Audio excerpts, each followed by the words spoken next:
3, 2, 1, 0, action. সাদা মিষ্টি ভোটের গাড়ি নিয়ে আমি চলে এসেছি বগুড়া 6 আসন। রাজনৈতিকভাবে এই আসনটি অত্যন্ত গুরুত্বপূর্ণ মনে করছেন অনেকে, কারণ এখান থেকে বাংলাদেশ জাতীয়তাবাদী দল বিএনপির ভারপ্রাপ্ত চেয়ারম্যান জনাব তারেক রহমান নির্বাচন করছেন।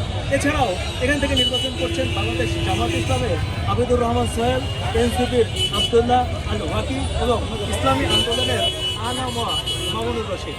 আমরা এখন একটু সরাসরি এখানকার স্থানীয় যারা বাসিন্দা আছেন, ভোটার আছেন, তাদের কাছ থেকে জানার চেষ্টা করি নির্বাচনের হালচাল কেমন। আপনাদের এখানকার স্থানীয় মানুষ, স্থানীয় গণ্যমান্য ব্যক্তি কেমন আছেন? আলহামদুলিল্লাহ।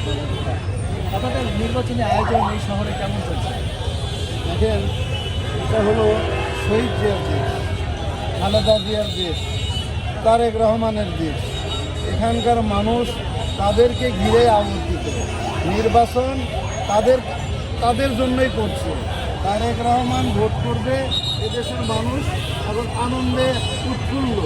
তারা কবে ভোট দিবে এই অপেক্ষায় আছে। তারেক রহমানের জন্য দলকে ভোট করতে হবে না, জনগণই তারেক রহমানের জন্য ভোট করছে।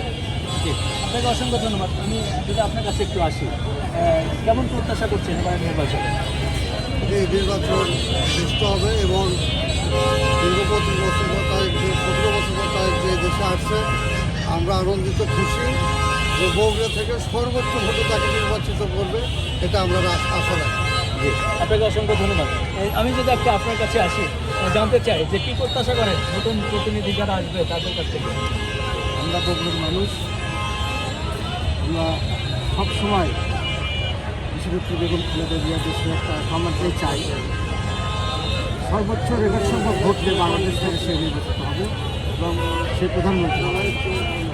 এটাই আপনাদের অনেক বড় প্রত্যাশা। জি, জি, আপনাদেরকে অসংখ্য ধন্যবাদ। যেমনটা শুনছিলাম যে এখান থেকে রেকর্ড সংখ্যক ভোট নিয়ে জনাব তারেক রহমান নির্বাচিত হবেন, এটাই যেন মানুষের কাছে খুশির খবর। যেমনটা শুনতেছিলাম, দেখেন,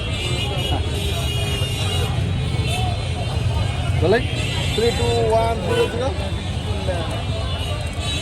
action. যেমনটা শুনছিলাম এখানকার স্থানীয় মানুষজন বলছিলেন যে রেকর্ড সংখ্যক ভোটে এবার এখান থেকে জনাব তারেক রহমান নির্বাচিত হবে, আর এটাই হবে এই এলাকাবাসীর জন্য অত্যন্ত খুশির খবর। সাদা মিষ্টির ভোটের গাড়ি নিয়ে যে কোনো সময় পৌঁছে যাব আপনার শহরে। আপনাদের সাথেই থাকুন।